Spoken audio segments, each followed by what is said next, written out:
나눠 주실까요? 네, 감사합니다. 오랜만에 뵙습니다. 3주가 지나고 4주 만인데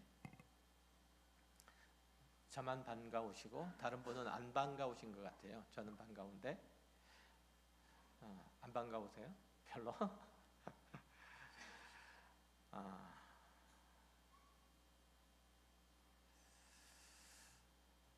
여러분들의 기도 그리고 염려, 응원 덕분에 약 3주간의 쉼을 잘 쉬고 돌아왔습니다.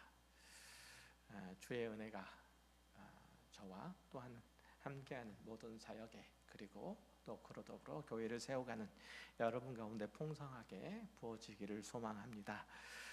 특별히 이번 쉼을 통해서 제가 다시 한번 깨닫고 또 다짐하는 것은 성령의 은혜로우신 역사가 없이는 교회는 교회가 되지 못한다. 주의 말씀이 능력 있게 우리 가운데 선포될 수가 없다. 선포된다고 할지라도 그 말씀이 우리의 교회와 또 공동체와 각각 속해 있는 성도들의 삶과 인격을 변화시키고 새롭게 하는 그 능력, 그런 일들은, 그 기적들은 일어나지 않는다라는 생각을 다시 한번 해보면서 저와 여러분이 앞으로 늘 기도하고 또 하나님 앞에 간절히 구할 것은 성령께서 우리 교회 가운데 함께 하시도록 그 은혜를 베푸시도록 우리를 새롭게 하시며 우리를 주의 사랑 가운데 영원토록 묶어주시도록 주의 놀라우신 구원의 은혜가 우리가 주님 앞에 영원히 설 때까지 끊이지 않고 부어짐으로 말미암아 광야 가운데서 이스라엘 백성들에게 만나가 그치지 않았던 것처럼 그 반석에서 샘물이 흐르는 것이 그치지 않았던 것처럼 우리 가까운 교회와 속해 있는 모든 성도들의 신앙과 삶과 그리고 가정 위에 하는 모든 일들 가운데 성령의 은혜로우신 역사가 있기를 소망하고 또 함께 기도해가고 그렇게 하나님께서 살아 역사하시는 주님의 교회를 이루도록 기도하시고 함께 간구하는 우리의 신앙이요 또한 교회 생활들이 되시기를 주의 이름으로 축원합니다. 자, 잠깐 쉬다 와서 죄송해요. 말씀 함께 나누도록 하겠습니다. 본문은 예수님께서 십자가에 숨을 거두신 이후에 그 뒤처리를 하는 과정이 상세하게 소개되어 있습니다. 로마 군인들은 예수님을 십자가에 못 박은 후에 시간이 지나도록 미동이 없음을 확인하고 그대로 철수하려고 하죠. 로마에서는 십자가형을 당한 사람들을 며칠이건 그대로 두어서 그 시체가 독수리의 밥이 되도록 했는데 그 역시 잔혹한 십자가 형벌의 한 과정, 일부였던 거죠. 하지만 유대법에 따르면 사형을 당한 사람의 시체가 해가 지나도록 나무에 그대로 방치해 둘 수 없다는 법이 있었던 거죠. 더구나 이때는 유월절과 그리고 안식일이 겹치는 절기였기 때문에 유대 지도자들은 빌라도에게 긴급하게 요청해서 십자가에 못 박혀 죽은 사람들의 다리를 꺾어서 그 시체를 치워달라고 부탁을 하죠. 다리를 꺾는 일은 십자가에 못 박혀 죽은 사람에게 최소한의 자비를 베푸는 행위였어요. 그렇게 함으로써 십자가에 달려있는 사람이 빨리 죽도록 비교적 고통을 빨리 끝내도록 하기 위함이었죠. 거기에 매달린 사람은 그 팔목과 발목을 관통하는 아주 굵은 못으로 인해서 극심한 고통과 더불어서 물과 피를 쏟아내는 그러한 타는 목마름을 함께 겪으면서 아주 서서히 죽어갔던 거죠. 시간이 지날수록 점점 지쳐감으로 사형수의 상체가 아래로 축 처지는데 그때 상체의 무게가 가슴에 하중을 가해서 폐로 숨을 쉴 수 없게 만드는 거예요. 그러니까 숨을 쉬려고 하면, 손이 가빠지는 이 사형수가 숨을 쉬려고 하면 힘을 다해서 다리로 상체를 밀어 올림으로써 호흡을 지속했다는 거죠. 그러니까 바로 그 행위를 하지 못하도록, 그러니까 발로 하여금 상체를 밀어 올리지 못하도록 하기 위해서 다리를 꺾어버리는 거죠. 그래서 빨리 호흡이 끊어지도록 한 후에 이제 십자가에서 내려서 장례를 치르고 싶었던 거예요. 그래야 편안하게 유대의 지도자들도, 유대인들도 유월절 식탁을 참여할 수 있겠다라는 계산이 섰기 때문이죠. 유대인들의 요청을 따라서 로마 군인들은 예수님의 다리를 꺾으려고 하죠. 먼저 양편에 섰던 두 강도의 다리를 꺾은 이후에 이제 예수님의 다리를 꺾으려고 했으나 이미 운명하신 것처럼 보였어요. 그러니까 주님이 죽으시는 것을 확인하려고 로마 군인들이 창으로 예수님의 옆구리를 찌르자 피와 물이 흘러나왔다고 복음서들은 보도하고 있죠. 그것은 예수님께서 인간으로서는 완전히 죽었음을 강조하고자 하는 표현이에요. 그러니까 성경이 미리 말씀하심에 따라서 예수님이 죄인을 구속하기 위한 속죄의 대물이 되셨음을 다시 한번 확인하고자 성경은 이렇게 예수님의 죽으심에 대해서 그가 물과 피를 다 흘리셨다고 말하고 있는 거죠.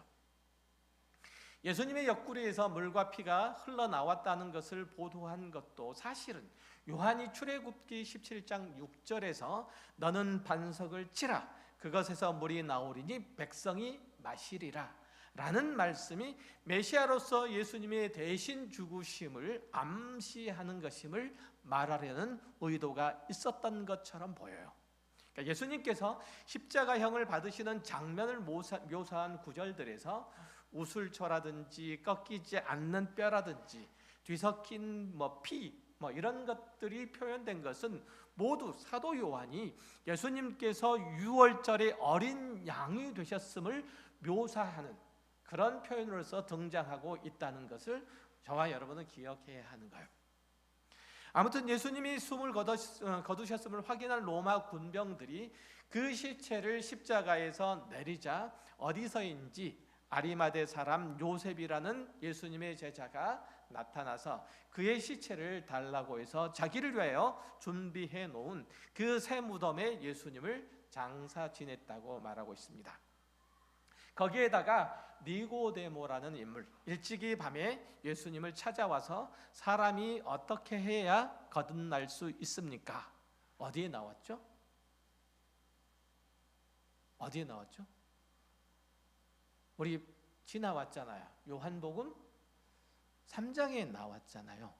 기억하시죠? 시침이 떼지 마세요. 깜짝 놀라요, 저. 그 요한복음 3장에 나온 내용을 모르시면 저 깜짝 놀라요. 어쨌든 이 인물이 와서 오대 침향과 그리고 모략을 가지고 와서 예수님을 함께 장사를 지냈다라고 그렇게 기록하고 있죠. 자, 이들은 사실은 아리마대 사람 요셉이나 아니면 니고데모 이 두 사람은 유대의 사회에서 굉장히 유력한 인물이었어요. 니고데모는 바리새인이면서 사내들인 공회원이기도 하니까 말할 필요조차도 없고, 아리마대 사람 요셉이라는 자도 본디 예수님의 제자인데 자신의 사회적인 친분과 지위가 손상을 입을까봐 예수님이 순환을 당하실 때까지 자기를 드러내고 있지 않다가 장사를 치르는 일에 갑자기 등장을 해요. 예수님이 붙잡혀 죽으시는 과정에서 늘 옆에 붙어 따라다녔던 제자들은 모두 도망갔는데 숨어있던 이들이 갑자기 나타나서 빌라도에게 시체를 달라고 하고 예수님의 죽음을 애도하고 마음에 새기고 그를 장례 치르는 일들을 해요. 의아한 장면이에요. 따지고 보면 불과 순환 사건 일주일여 사이에 예수님에 대한 유대 사회의 분위기는 아주 급변했어요. 처음에는 호산나 다윗의 자손이여 찬송하리로다 주의 이름으로 오시는 이여 라고 예수님을 열렬히 환영하다가 자기들의 기대가 무너지자 살기가 등등해서 예수님을 십자가에 못 박으라고 소리치고 결국은 자기의 뜻이 자기의 뜻들을 관철해서 기세가 등등이 오를 대로 올라 있는, 살기가 등등이 올라 있을 대로 있는 그런 상황인 거죠. 또 마음 한편으로는 이 유대인들은 자기들이 한 짓으로 인해서 죄책감 역시 극에 달하고 있는 상황이에요. 한쪽에서는 예수를 처치했다라는 안도감과 또 다른 한편에서는 예수님을, 죄 없는 예수를 죽였다는 이 죄책감이 양쪽에서 극하게 타오르고 있는 거야. 한 사람의 마음에. 로마에 보낸 빌라도의 보고서를 보면 그들은 자신들이 한 행위로 인해서 침울하여져서 돌아갔다라고 그렇게 기록하고 있거든요. 그러니까 그들이 기세가 등등해서 드디어 예수님을 없앴다라고 생각하는, 우리의 어떤 의미에서는 안갚음을 갚았다 이렇게만 생각한 것이 아니라 그런 그들의 죄로 인해서 그들의 마음이 급히 침울해진 거예요. 그런 분위기에서 예수님을 편드는 사람이 있으면 자기들이 저지른 악행을 덮기 위해서라도 유대인들은 더욱 가혹하게 반응할 위험성이 있죠. 이런 분위기 가운데서 아리마대 사람 요셉과 니고데모라고 하는 인물이 등장하여 나타난 거예요. 그리고 예수님을 장례를 치른 거죠. 전혀 예상치 않는 사람이 위험을 무릅쓰고 예수님을 편들고 있는 거죠. 우리도 경험하기는 시간이 지나고 오랜만에 만난 친지가 나 요즘 교회 다녀? 라는 얘기를 가끔 하는 것을 듣죠. 아니, 저 사람이 예수를 믿게 될 줄 정말 몰랐다. 이런 경험들 한두 번 하신 적이 있으시죠? 그렇죠. 그래요. 우리가 은혜라고 퉁치는 표현에는 예수 그리스도의 십자가의 순환과 죽으심이 만들어낸 놀라운 구원과 생명에 관한 이야기가 거기 담겨 있는 거예요. 아리마대 사람 요셉과 니고데모로 표현된 예수님이 순환 당하시기 전에도 그 믿음의 씨앗을 가지고 있었으나 아직 결실을 얻지 못한 많은 이들이 있는 거예요. 이들 중에 어떤 이들은 가장 어렵고 열악한 시기에 그 믿음이 자기들이 닥친 현실을 뚫고 나오는 거죠. 이들 중에 어떤 이들은 가장 극한의 상황 가운데서도 내가 예수를 믿는다고 고백하면 죽을지도 모르겠다는, 망할지도 모르겠다는 그러한 형편이 그들에게 있는데도 불구하고 그들의 신앙이, 그들의 믿음의 고백이 뚫고 올라온 이들이 있다는 거예요. 평상시에는 가만히 있다가 예수 그리스도 안에서 하나님께서 그 사람 안에 조성한 것들이 그래요.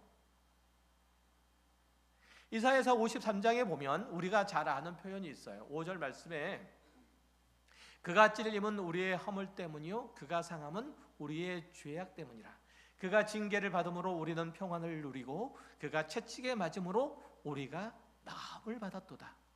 도무지 납득할 수 없는 이야기죠. 예수님의 순환 위에 우리의 평화를 세웠다고 얘기를 해요. 예수님의 죽음 위에 우리의 생명을 심으셨다고 얘기를 해요. 이것이 하나님의 은혜 법칙이고 하나님의 의로우심이고 하나님의 자비로우심이라고 얘기를 하죠. 하지만 많은 이들이 자기 행위 혹은 자기 확신에서 그 구원의 근거를 찾으려고 해요. 하나님께서 어떻게 우리를 구원하셨는지 보다는 어떻게 그 은혜를 우리들에게 부으셔서 우리를 새롭게 하셨는지 보다는 자기 행위, 자기의 어떤 확신에서 자기 구원의 근거를 찾으려고 한다는 거예요. 나는 어느 날 몇 시에 회심해서 예수를 믿게 됐다. 이걸 꼭 붙들고 구원의 근거로 가지려고 하는 이들이 있다는 거죠.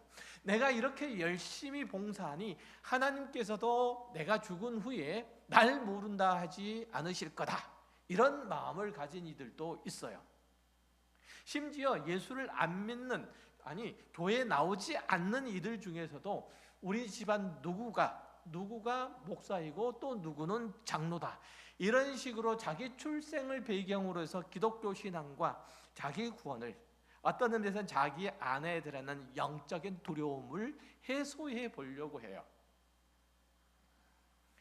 어떤 이에게 생명이 있고 또 어떤 이에게 구원 얻는 믿음이 있는지 우리는 사실은 잘 알 수 없고 그 안에 있는 생명이 언제 싹 틀지도 알 수 없어요. 그래서 여러분이 누군가가 구원 얻기를, 예수 믿고 구원을 얻기를, 교회에 나오기를, 그도 나와 같은 신앙을 가지기를 소망하고 기도하는 것을 결단코 중단해서는 안 돼요. 그래요, 저만 할게요. 여러분은 하지 마세요. 중단해서는 안 돼요. 하나님께서 언제 그를 일으켜 세우시고 구원하셔도 어떤 의미에서는 나중 믿는 자가 먼저 되도록 하실지 알 수 없는 일이에요. 그런 얘기 많이 하잖아요. 늦게 배운 도둑질이 날 새는 줄 모른다고. 그렇게 하실 줄 모르는 일들이에요. 그게 하나님의 은혜인 거죠.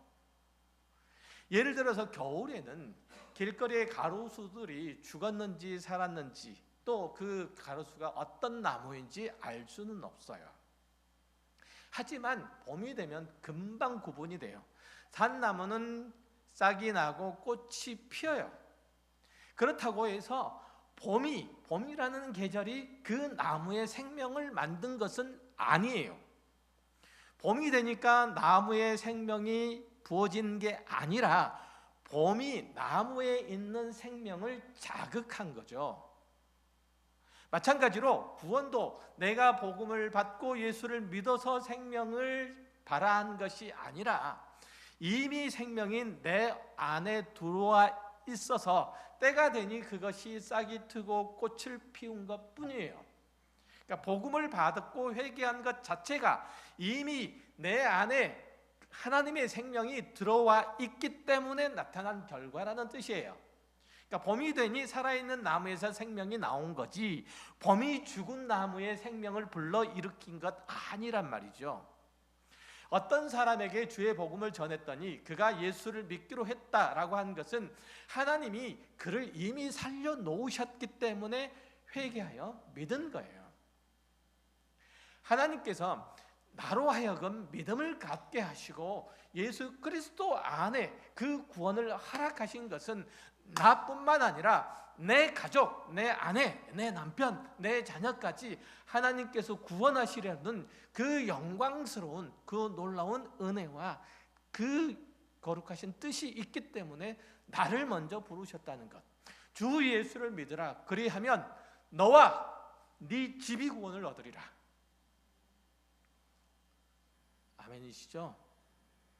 그거예요.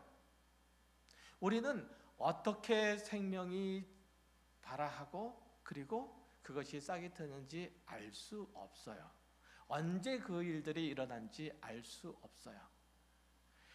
회개해서 깨끗해진 게 아니라 사람은 회개해서 깨끗해진 게 아니라 살아났기 때문에 자신이 죄인임을 깨닫고 그 죄된 자리에서 벗어나는 길은 십자가 아래 피하는 길임을 알고 보게 된 거고 그래서 비로소 자신이 십자가 앞에 섰기 때문에 죄인인 것을 고백하게 된 거예요.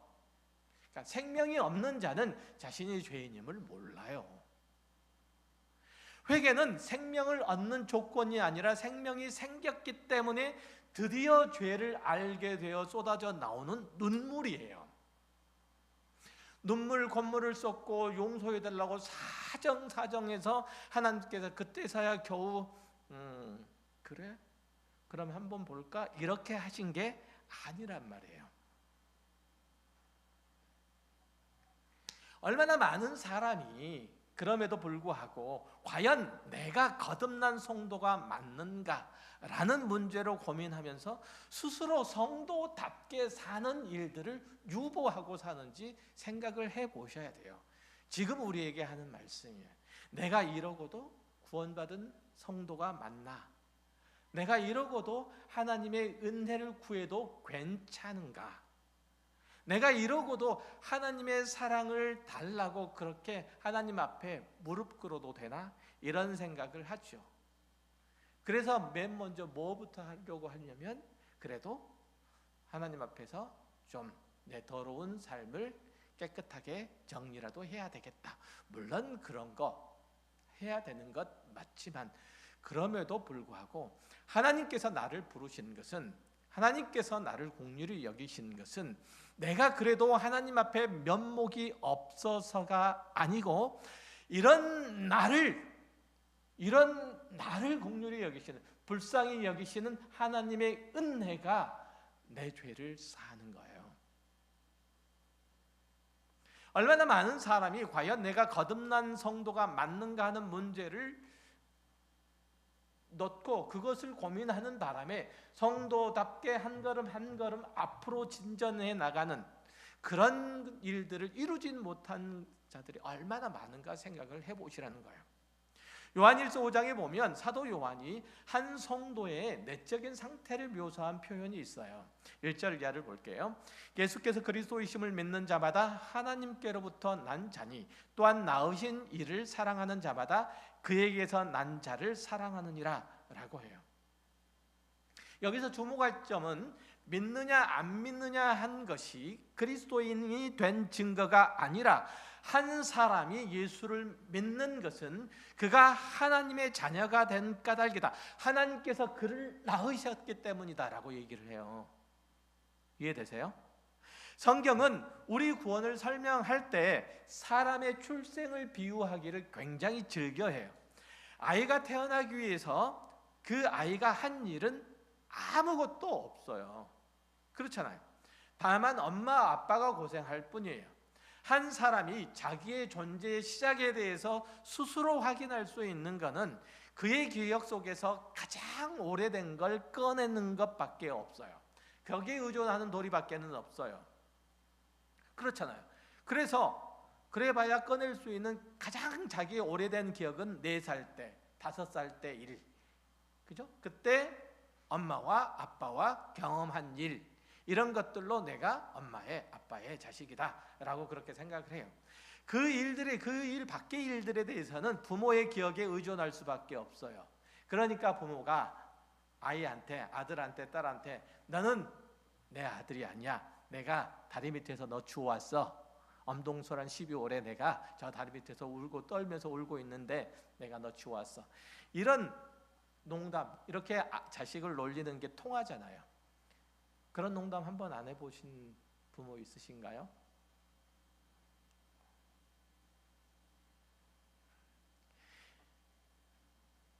그게 통할 수 있는 것은 아이가 그때의 기억을 못하기 때문에 그래요. 그러니까 마찬가지로 우리 영혼이 중생하는 데 있어서 당사자가 할 것은 없어요. 어찌 보면 기억조차도 못하는 사람들도 많아요. 그 구원은 하나님께서 주시기 때문에 그렇죠. 한 아이가 태어날 자격 여부를 따지는 것, 그러니까 정말 어리석은 일이잖아요. 우리 부모가 날 낳아주시고 길러주셨는데 나는 무엇으로 보답을 해야 될까?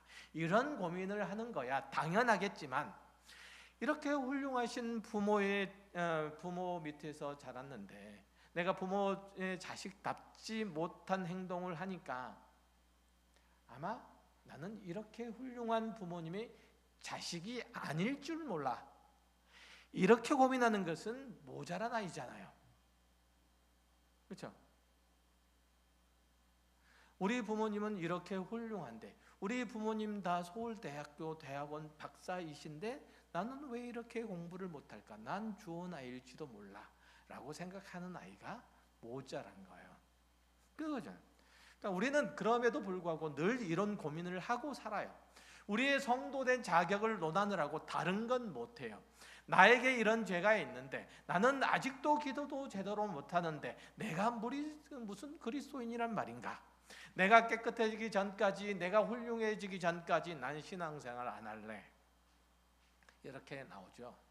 그래서 안 믿는 사람들도, 옆에 있는 사람들도 보통 교회 함께 가자라고 얘기를 하면 술 끊고 담배 끊고 오락 끊을 때까지는, 내가 훌륭해지기 전까지는 난 신앙생활 안 해 라고 버티고 있는 이들이 종종 있잖아요. 그래서 죽을 때까지 교회 문 앞에까지만 왔다 갔다 하고 그리고 많은 사람이 있어요. 그렇다고 해서 그가 구원을 얻었는지 구원을 못 얻었는지 그걸 얘기하고 싶지는 않아요. 그러나 어쨌든 그건 마치 그렇게 말하는 것은 영어를 잘할 때까지 나 미국 여행 안 갈 거야. 영어 회화책 다 외울 때까지 나는 한마디도 영어를 안 할 거야 라고 얘기하는 것과 똑같아요.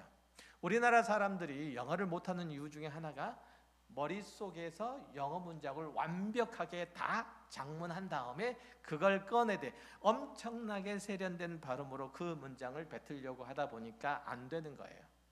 그러니까 평생토록 할 수 있는 말은 I don't know English 이거밖에는 없어요. 우리 신앙생활에도 마찬가지로 그 결벽증들이 우리의 신앙생활을 망치는 경우가 많죠. 깨끗하고 완벽해졌을 때 시작을 하려고 하는 거예요. 우리에게 요구되는 어떤 조건이 구비되어야 그 구원이 주어지는 것처럼 오해해서 그리스도인으로서 출발 자체를 안 하려고 하는 거죠. 그 때문에 우리가 지금쯤이면 굉장히 많이 성장하고 성숙해 있어야 할 것임에도 불구하고 그렇지 못하는 부분이 상당히 많죠. 그 중에서 가장 많이 하는 게 그렇잖아요. 우리가 주일날 많이 하는 게 주일날 졸으면 가장 뭘 먼저 많이 합니까?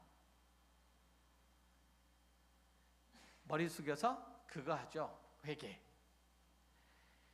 지난 한 주 동안 죄악된 세상에서 안 믿는 사람처럼 구별 없이 살다가 주일날 돼서야 아차 하고 내가 생각이 나서 이렇게 나왔습니다. 이걸 제일 많이 해요. 물론 지난 한 주간 동안의 죄를 돌아보고 용서하심을 구하는 것은 당연한 간구이지만 매번 그렇게 기도하고 그 다음 주에도 똑같고 그 다음 주에도 똑같고 맨날 닦고만 있다는 거예요. 그 새로 산 이태리 타올로 팍팍 몸을 닦는 일을 하고 살가죽이 다 벗겨지는데 계속 닦고만 있는 거예요. 그 다음으로 안 나가는 거예요. 매번 그렇게 기도하고서 그 다음 주간에 똑같죠. 그냥 그런 부분을 고쳐나가야 되는데 그런 수고와 노력은 없이 맨날 닦는 일만 계속해요. 하나님, 저는 맨날 욱하는 성질이 있어서 그렇게 하고서 이렇게 주일에 와서 회개할까? 회개했으면 그 다음에는 그 다음 주에는 욱할 때 입술을 깨물든지 빨리 뒤돌아서든지 그렇게 하는 노력들이 있어야 되는데 안 그렇다는 거예요. 아무튼 그런 건 그렇고 성경은 우리가 어떻게 이 자리까지 왔는지를 말할 때마다 항상 하나님의 전적인 은혜라고 얘기를 해요. 지금 여러분이 이 자리에 있는 것이 하나님의 은혜로 말미암는다고 얘기를 해요. 이게 하나님의 구원의 역사라고 말한단 말이죠. 요한일서 5장 6절 8절 이하에서도 이렇게 선언해요. 이는 물과 피로 임하신 이신이 곧 예수 그리스도시라. 물로만 아니요 물과 피로 임하셨고 증언하는 이는 성령이시니 성령은 진리니라. 증언하는 이가 셋이니 성령과 물과 피라. 또한 이 셋은 합하여 하나이니라. 예수 그리스도께서 우리를 위하여 죽으셨을 뿐만 아니라 성령께서 여러분과 함께 하시며 역사하시며 여러분들이 입을 여시기 때문에 예수를 그리스도라 할 수 있고 이 자리에서 하나님을 예배할 수 있다는 거예요. 이건 놓치시면 안 돼요. 여러분이 아무리 밖에 나가서 개차반 노릇을 한다고 할지라도 여러분이 이 자리에 나와서 하나님 아버지라고 부를 수 있는 이 특권은, 그 영광은 물과 피, 즉 예수 그리스도의 십자가의 순환과 그 죽으심, 그리고 그 위에 오시는 성령의 은혜로 오신 역사가 없으면 불가능하다고 얘기를 해요. 이게 여러분의 여러분됨을 표현하는 유일한 증거예요. 다른 걸로 찾으시면 안 돼요. 여러분의 하나님의 자녀되는 것을 다른 걸로 구하시면 안 된다는 거예요. 예수 그리스도의 십자가의 속죄 및 성령의 은혜로 오신 역사가 우리의 구원을 만드신 것이지 다른 어떤 것들로 만들어진 게 아니란 말이죠. 요한복음 19장에서도 예수님의 옆구리를 창으로 찌른 자가, 누가? 예수님의 옆구리를 창으로 찌른 자가 그 몸에서 물과 피가 나왔다는 증언을 하더라, 이런 얘기를 해요. 우리가 바로 예수 그리스도의 옆구리를 찌른 자예요. 예수 그리스도를 십자가에 못 박은 자예요. 이런 우리를 불쌍히 여기셔서 하나님께서 구원하셔 그 자녀로 삼으셨다는 거예요.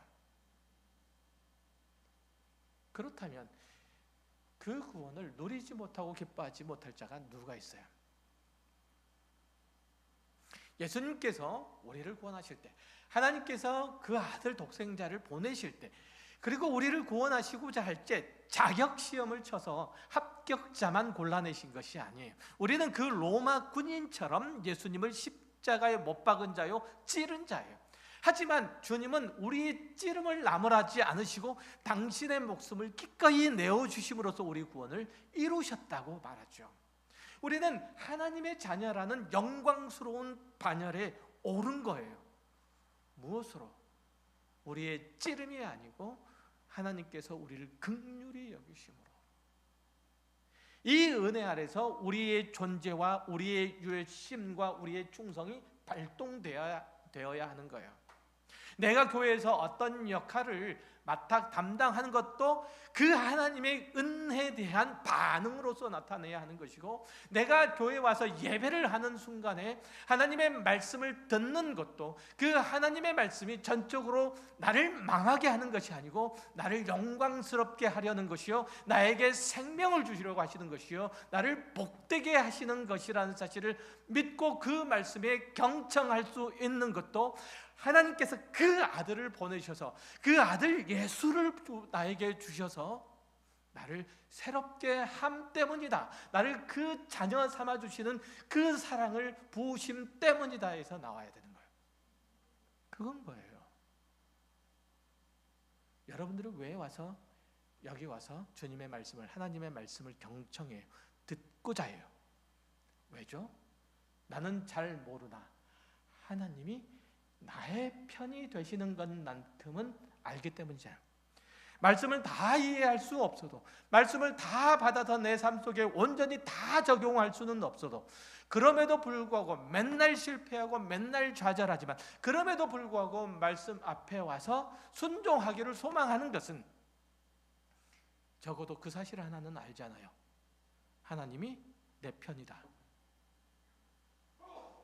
아멘 안 하시네. 하나님이 내 편이다, 이 사실 하나만은 알잖아요. 그래서 듣는 거예요. 그래서 듣는 거예요. 이 은혜 아래서 우리의 존재와 우리의 충성과 우리의 열심이 다 만들어져야 하는 거예요. 지금 내가 어떤 수고를 하고 어떤 봉사를 하고 얼마만큼의 헌금을 하고 얼마만큼 일주일간 주를 묵상하고 이런 것들이 다 거기서부터 나와야 돼요. 다른 것들로부터 나오면 다 가짜예요. 그냥 무너지고 말아요. 구원에 있어서 성령의 역사를 말하는 것도 다 하나님의 은혜를 강조하려는 것이지, 우리의 간절한 소망이 또한 목청껏 부르짖음이 구원을 만들었다고 말하는 게 아니에요. 웅덩이에 빠진 우리가 지나가는 주님을 불러서 그 손을 붙잡은 게 아니라 주께서 죄로 인해서 사망 가운데 붙잡혀 있는 우리를 살리신 거라고 말해요. 하나님께서 우리의 구원을 위해서 예수 그리스도를 보내시고 또한 성령을 보내신 거예요.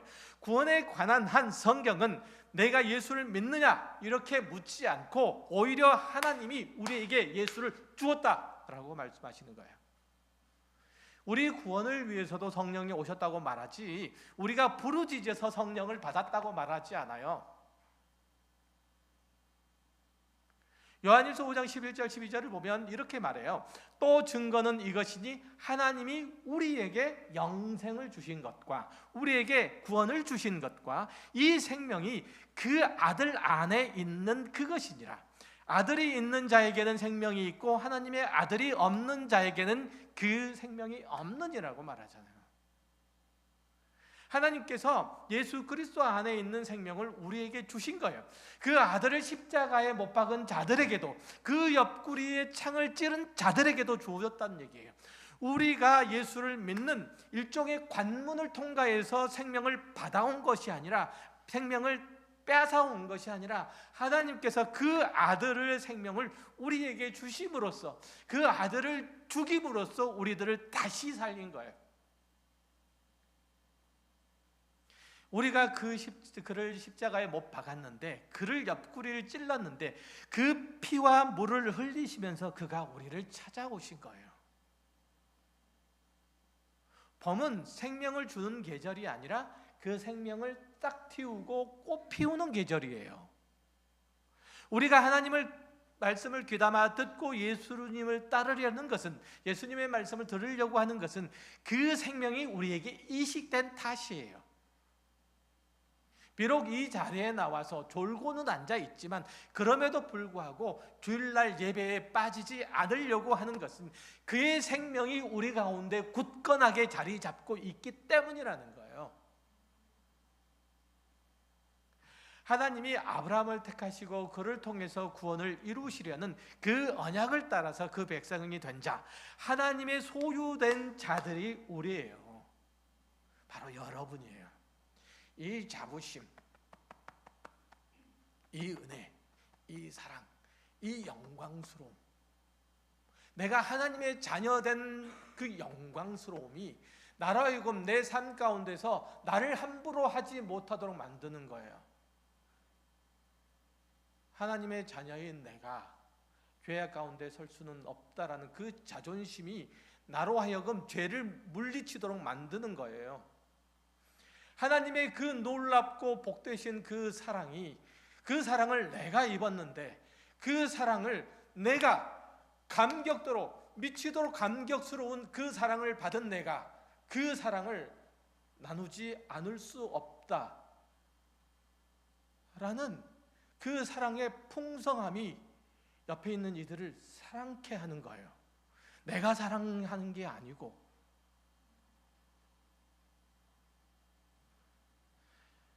우리가 어떻게 하느냐에 따라서 그 하나님의 언약이 성취되거나 파괴되지 않아요. 하나님께서 그 모든 일들을 스스로 성취하시죠. 그래서 이스라엘의 구원사의 끝에 예수 그리스도께서 오시고 우리를 위해서 죽으시고 그 영으로는 우리와 영원히 함께 하시는 거예요.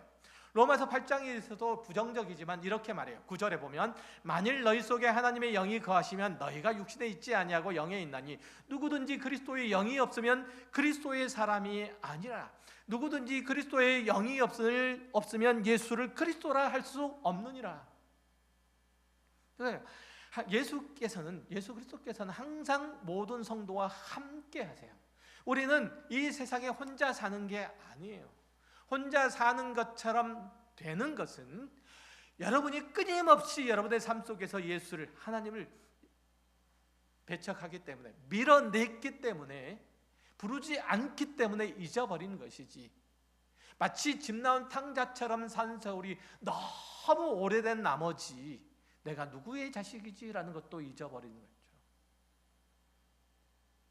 제가 거의 한 2주 가까이 만에 집에 돌아왔잖아요. 한국에 돌아왔잖아요. 낯설어요. 한국이 낯설고 집이 낯설어요. 그 익숙해지는 데까지 한 2, 3일 걸리더라고요. 2주도 안 되게끔 다른 데 있었는데 한국이 어색해요. 한국의 날씨가 어색하고 분위기가 어색해요. 그래서 어색해진 거예요. 그래서 낯설어진 것뿐이지 하나님께서 나와 함께 하지 않기 때문이 아닌 거예요. 내가 그리스도의 제자가 아니기 때문이 그런 것이 아니란 말이죠. 끊임없이 밀어냈기 때문에 아닌 것처럼 여겨지는 거예요. 한 번도 하나님께서는, 성령 하나님께서는 내 곁에서 떠난 적이 없어요. 결코 떠나지 않으신다고 그렇게 약속하셨잖아요. 성령께서 우리 안에 역사하시는 거예요. 그래서 우리 모두는 그리스도 안에서 한 몸 된 지체인 거예요. 한 몸 된 지체예요. 우리는 그리스도의 한 몸 된 지체예요. 머리 된 그리스도도 몸 된 교회가 없으면, 몸 된 우리가 없으면 온전한 인격체가 될 수 없듯이, 온전한 인격체가 될 수 없듯이 몸 된 우리도 역시 마찬가지로 머리 된 예수 그리스도가 없으면 온전한 인격체, 신앙 인격체가 될 수 없는 거예요. 그러니까 피차 마찬가지예요. 이해하세요? 예수 그리스도께서는 나를 빼놓고는 온전한 인격체로, 온전한 그리스도로서 존재하지 않으시겠다고 하잖아요. 그렇잖아요. 그게 교회됨이에요. 교회의 머리 대신 예수 그리스도고 몸된 우리예요. 그거 잊으시면 안 되는 거예요. 어떻게 머리 혼자 존재할 수 있습니까? 어떻게 몸이 몸 혼자 존재할 수 있습니까? 머리가 없는데, 몸이 없는데 각각 따로 존재할 수 있어요. 그건 죽은 거예요. 그 무슨 저기 마징가에서 나오는 아수라 백작도 아니고, 맞죠? 아수라 백작 그것도 아니고 이게 있을 수가 없는 거예요. 그래서 고린도전서 6장 19절 이하에서도 너희 몸은 너희가 하나님께로 받은 바 너희 가운데 계신 성령의 전인 줄 알지 못하느냐. 너희는 너희 자신의 것이 아니라 값으로 산 것이 되었으니 그런즉 너희 몸으로 하나님께 영광을 돌리라. 이렇게 말씀하고 있는 거예요. 우리의 구원은 우리가 확신을 하느냐 마느냐, 십자가 하면 가슴이 뛰느냐 안 뛰느냐 거기에 달려있지 않아요. 우리가 감각하느냐 마느냐에 달린 것이 아니에요. 하나님께서 우리를 값주고 사셨기 때문에 우리는 하나님의 사람이 된 거예요. 이거 잊으시면 안 돼요. 이거 잊으시면 제발. 고린도전서 12장에 보면 이에 대해서 아주 분명하게 말씀하세요. 3절 이하를 볼게요. 그러므로 내가 너희에게 알리노니 하나님의 영으로 말하는 자는 누구든지 예수를 저주할 자라 하지 아니하고 또 성령으로 아니하고는 누구든지 예수를 주시라 할 수 없느니라. 우리가 예수를 주라 믿고 그 말씀을 영원한 약속으로 마음에 새기고 순종할 수 있는 것은 성령께서 우리 가운데 오심으로 가능하게 된 일이라고 말해요. 예를 들어서 설명했듯이 살아있는 나무이기 때문에 봄이 돼서 꽃이 피고 열매가 맺고 그러는 거예요. 여러분 중에 구원에 관한 특별한 경험이 있으신 분 참 감사한 일이죠. 입이 무성하고 꽃이 핀 것을 보는 것은 영광스러운 일이잖아요. 하지만 그것이 우리의 믿음과 결단이 만들어낸 게 아니라 하나님의 은혜가 만들어낸 거예요. 우리는 그저 예수를 찌른 자요 그에게 돌을 던진 자들일 뿐이에요. 예수 그리스도께서 물과 피를 흘리심으로 우리에게 나음을 주신 거예요. 그것을 내가 구원에 확실히 분명하게 있느냐, 아니면 희미하게 가지고 있느냐, 아니면 내가 예수를 믿는지 안 믿는지, 구원을 얻었는지 안 얻었는지 모르겠다라고 하는 사람 모두에게 다 적용하는 거예요. 똑같이 일관되게 적용되는 거예요. 우리는 그분의 약속을 따라서 난 자녀들이에요. 그저 연약하고 어리석을 뿐이지만 우리를 불쌍히 여기셔서 이 자리까지 허락하신 거예요. 그런데도 우리는 하나님을 인정하지도 신뢰하지도 기뻐하지도 않으려고 해요. 그저 기회만 되면 하나님을 불신하고 도망가려고 하죠. 뭔가 마음에 안 들고 또 불안하면 하나님이 안 계신 거 아니야? 하나님이 날 구원하신 거 맞냐? 하나님이 내 편을 들고 계신 거긴 하냐? 그러고서 그냥 막 살까? 그냥 도망가고 말까? 이런 마음이 늘 들죠. 얼마나 못나고 얼마나 어리석어요. 아무리 못되어 먹었어도 자식이 먼저 죽기를 바라는 부모가 없듯이 그렇잖아요. 자식이 아무리 속을 썩이고 못되게 굴어도 아이고 저놈 먼저 죽어야 되는데, 나보다 저놈이 먼저 죽어야 되는데 라고 하는 부모가 없듯이 우리의 신앙의 모습도 마찬가지예요. 어리석고 모자라서 오늘 못된 짓하고 내일 회개하는 한이 있더라도 우리는 하나님의 자녀인 거예요. 그래서 하나님 앞에 붙어 있어야 돼요. 아무리 큰 사고를 쳤더라도 집을 나가면 안 되잖아요. 늦더라도 잠은 집에서 자야 돼요. 아버지 매가 무서워서 친구네 집을 전전하는 건 그건 아니잖아요. 하나님의 자녀인 우리가 집을 나가면 어디 가서 환대를 받겠습니까? 탕자랑 똑같이 매를 맞더라도 부모 아래에 있어야 돼요. 집에 들어와서 혼나고 매 맞더라도 새끼 밥은 먹어야 되잖아요. 그래야 살지. 여기 아니고는, 교회 아니고는 어디 가서 영의 양식을 먹겠어요. 성도가 맨 처음 해야 하는 것, 그 뭘까요? 집에 사는 거예요. 부모 아래에 있는 거예요. 돌봄을 받고 사는 거예요. 보호와 교육 아래 있어야 돼요. 저 사람이 내 부모인가 하는 것은 한참 뒤에요. 부모님 은혜, 오늘 이번 주가 어버이 주일인데 나실제 괴로움 다 잊으시고 기르실 때 이렇게 눈물을 흘리면서 하는 것은 감정의 폭발을 하지 않고 그냥 그의 이성이 그렇게 인정하고 고백할 수 있는 것은 지도 자식을 낳아봐야 해요. 자식을 낳아봐야 알지 그 전까지는 모르는 거예요. 그 전까지는 내가 저 사람의 자식이 맞나 모르는 거예요. 무슨 얘기냐면 영적으로 우리의 신앙생활이 그렇다는 거예요. 내가 하나님의 자녀이고 똑바로 살아야지 하는 거는 그때 돼서야 해요. 그 전까지는 그냥 고개 숙이고 그냥 엎드려 있는 거죠. 부모의 보호와 교육 아래에 있는 게 당연한 거다. 여기 떠나가면 안 된다. 이 의식만 갖고 있으면 돼요. 그러면 자라나는 거예요. 돈 벌어서 부모에게 효도한다고 공사판에 가서 일해서 100만 원 가져다 드려도 하나도 안 좋아해요. 부모님은 공부할 때는 공부해야지 가방 팽개쳐 놓고 옛날에는 신문 돌렸지만 요즘은 주유소 가서 총잡이 노릇한다고 해서 부모가 안 좋아한단 말이죠. 속이 터지지. 잘할 때는 잘하고 배울 때는 배워야 하는 거예요. 주를 위해서 보란듯이 뭔가 하지 말고 우선은 커가라는 게 하나님을 기뻐하는 것부터 배우라는 거예요. 하나님의 은혜를 은혜로 여기는 것부터 알라는 거예요. 그리고 자신의 모자람을 보더라도 결벽증으로 자신을 학대하지 마세요. 그러면 누구도 학대해야 되냐면 옆에 있는 사람도 학대해요. 조금만 자신이 일어섰다 싶으면 그 화살이 누구에게로 가냐면 옆에 있는 사람에게로 가요. 자신에게서 나와서. 자신이 못났다 할 때는 자신에게 그 화살을 겨누지만 자신이 조금 됐다 싶으면 그 화살이 옆 사람에게 가요. 그러지 마세요. 하나님의 사랑에 잠기세요. 하나님께서 필요할 때 공급하시고 채우시는 것을 받으세요. 그렇게 하나님께 붙어 있다 보면 하나님이 여러분을 그리스도의 건강하고 신실한 일꾼으로 하나님의 사람으로 키워내실 거예요. 아직 출발을 못하셨다면 그것은 여러분이 구원의 은혜를 깨닫지 못하고 있기 때문에 그런 거예요.